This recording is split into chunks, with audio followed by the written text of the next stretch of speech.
Sebenarnya hukum segala sesuatu ya, mau itu makanan, benda, barang, kegiatan, dalam Islam itu asal hukumnya itu mubah atau boleh.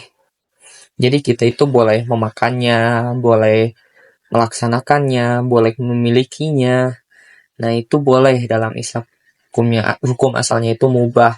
Kecuali untuk makanan atau sesuatu perkara yang udah jelas dalam Al-Quran hukumnya itu halal atau haram. Nah, untuk yang tidak dijelaskan dalam Al-Quran itu kita bisa lihat dalam hadis Nabi ya, hadis sahihnya Nabi, atau ijma atau kesepakatan para ulama. Adapun cara lain juga kita bisa menggunakan metode kias atau menganalogikan dengan hukum-hukum yang sudah jelas, hukum halal dan haramnya. Contohnya itu misalkan semua makanan itu sebenarnya boleh, sebenarnya halal. Tapi kalau misalkan makanan itu mengandung babi yang sudah jelas itu haram, nah makanan itu bisa dikatakan haram.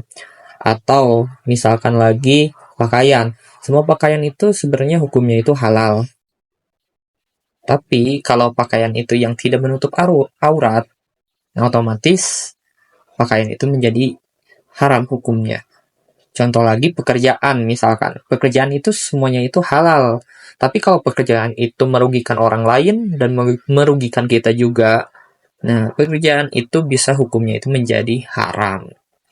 Jadi sebenarnya kalau kita belajar dan mengetahui apa yang boleh dan tidak boleh dalam Islam, itu kita bisa tahu juga setiap aktivitas, setiap makanan, setiap barang yang kita makan, miliki, dan kerjakan itu halal atau haram.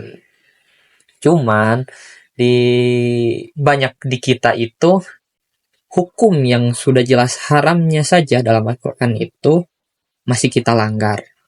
Contohnya dalam surat Al-Isra ayat 32.